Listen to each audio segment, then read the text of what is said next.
Hello, welcome back to my channel. I am Dr. Meena, practicing Pune, Maharashtra since more than 12 years. तो आज की video का topic है कि जानते हैं कि रूट कैनाल कराने के क्या फ़ायदे होते हैं। तो रूट कैनाल के बारे में आप लोगों ने बहुत सुना है, तो आज हम जानते हैं कि इनके फ़ायदे क्या होते हैं, क्यों आपको रूट कैनाल कराना चाहिए एंड इससे आपको क्या फ़ायदा होता है। तो वीडियो में नए हैं तो इसको लाइक शेयर एंड सब्सक्राइब जरूर करिए and hit the bell icon ताकि हर आने वाली वीडियो का लेटेस्ट अपडेट आपको मिलता है। सबसे पहले जानते हैं कि रूट कैनाल होता क्या है एंड जाता है। तो जैसे कि आप ये फोटो देख रहे हो, दांत में 3 लेयर होती है, आउटर, मिडिल और इनर लेयर।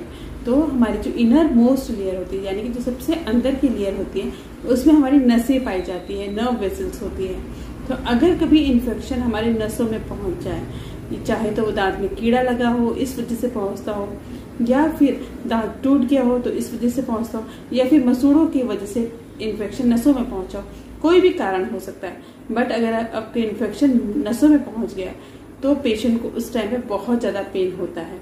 जो ऐसा पेन होता है कि पेशेंट उसको असहनीय दर्द होता है, अनबेरेबल पेन होता है। तो उस टाइम अगर आप डेंटिस्ट को विजिट करें तो डेंटिस्ट आपको कहते हैं कि रूट कैनाल कराना पड़ेगा।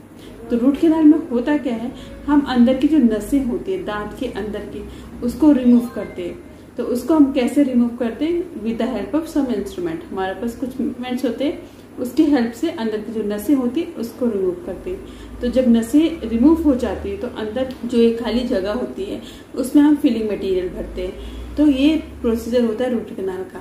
तो रूट कैनाल के प्रोसीजर में हो सकता है 2 बार या 3 बार पेशेंट को आना पड़े, या हो सकता है सिंगल विजिट में भी हो जाता है। तो ये डिपेंड करता है आपके दांत में इन्फेक्शन कितना है, ये उस पर डिपेंड करता है। बट अब जानते हैं कि इसका फायदा क्या है, क्यों आपको रूट कैनाल कराना चाहिए। तो नंबर 1 फायदा है कि आपके जो दांत में अगर दर्द हो रहा है, सपोज करिए अगर आप डेंटिस्ट के पास आते हो कि आपके दांत पे पेन है और डेंटिस्ट अगर अपना रूट कैनाल स्टार्ट कर देता है तो आपका इमीडिएटली पेन कम हो जाता है और खत्म ही हो जाता है। तो ये एक नंबर 1 फायदा है कि दांत के दर्द को तुरंत खत्म कर रहा है अगर वो दर्द इन्फेक्शन की वजह से है। दूसरा जो फायदा होता है इसका कि ये आपके नेचुरल टूथ को सेव करता है। जैसे पहले के टाइम पे दांत सेव करना बहुत कम होता था, सब लोग दांत को निकालते ही थे कि कुछ भी प्रॉब्लम हुई कि दांत रिमूव कर दें। लेकिन अब ऐसा नहीं होता है। अब आपके नेचुरल दांत को हम सेव करते, वो दांत चाहे कितना भी डैमेज हो तो उसको हम कोशिश करते कि रूट कैनाल से सेव हो जाए। अगर लास्ट स्टेज होती तो ही हम कहते हैं कि रिमूव करना है, अदरवाइज हम कहते हैं कि दांत को रूट कैनाल के द्वारा सेव किया जाए। तो इसका जो मेन रीजन होता है कि ऐसा हम क्यों कहते हैं, जैसे कि आप फोटो देख रहे हो कि हर दांत एक अलाइनमेंट में होता है, मीन्स स्ट्रेट ऐसा हॉरिजॉन्टली एक दूसरे से अलाइन करके होता है। लेकिन अगर हम बीच का एक दांत निकाल दें तो जो साइड के जो 2 दांत है वो ऐसे टिल्टेड होना शुरू हो जाते हैं। एंड उस टाइम पे जो आपका बाइटिंग होता है, अपर एंड लोअर जो ऑक्लूजन होता है वो भी पूरा डिस्टर्ब हो जाता है। यानी कि एक दांत निकालने की वजह से आपका पूरे माउथ में डिस्टर्बेंस हो जाता है, क्योंकि हर दांत का एक पर्टिकुलर वर्क होता है, माउथ में पर्टिकुलर तरीके से काम करता है। अगर हमने वो निकाल दिया तो दूसरे जो दांत होते हैं वो उनमें डिस्टर्बेंस आ जाता है, उनमें लोड ज्यादा आ जाता है। अगर रूट कैनाल कराते हो आप तो आपका वो दांत में मेंटेन फोर्स बना रहेगा, वो दांत आपका सेव हो जाएगा और आपके माउथ में और बाकी जो दांत है वो भी सेव हो जाएंगे। तो ये सबसे ज्यादा इम्पोर्टेंट इसका रहता है कि रूट कैनाल। थर्ड जो मेन रीजन होता है कि आपकी बोन की हाइट को मेंटेन करके रखता है। यानी कि अगर दांत है माउथ में तो जो हमारी जॉ हाइट है, जो आपकी हड्डी है, जो उसकी हाइट है, उसको ये मेंटेन करके रखता है, वो घिसती नहीं है।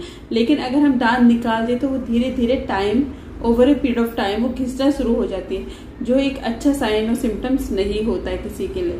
तो ये बहुत ही अच्छा इंपॉर्टेंट है कि दांत को नेचुरली मेंटेन किया जाए। लास्ट ऑप्शन होता है कि जैसे कि मैंने आपको थोड़ी देर पहले बताया कि अगर हम दांत निकालते हैं तो आजू बाजू के 2 दांत ऐसे टिल्टेड होना स्टार्ट हो जाते हैं। तो उसको बचाने के लिए कभी कभी पेशेंट उसमें ब्रिज लगा देता है या फिर इम्प्लांट लगा देता है। तो इसका जो कॉस्ट होता है in compare to the root canal वो 4 to 5 टाइम्स हायर होता है। तो अगर आप इकोनॉमिकली तरीके से देखें, फाइनेंशियली भी देखें, तो रूट कैनाल करना सस्ता है। रूट कैनाल फाइनेंशियली आपको अच्छा पड़ता है in compare to the bridge और इम्प्लांट अगर आप चाहते हो। एंड यही सारे फायदे थे जो रूट कैनाल के हैं। तो मैं पर्सनली रिकमेंड करती हूँ कि किसी के दांत में भी कोई इन्फेक्शन है तो उसको रूट केनाल से सेव किया जा सकता है, उसको निकालने की जरूरत नहीं पड़ती है। तो आई होप आपको समझ में आ गया होगा कि रूट केनाल कराना इतना जरूरी क्यों है एंड क्यों डेंटिस्ट रिकमेंड करते हैं कि रूट केनाल के लिए चाहिए। If you still have any doubt, you can write in the comment box. So thank you so much for watching my video.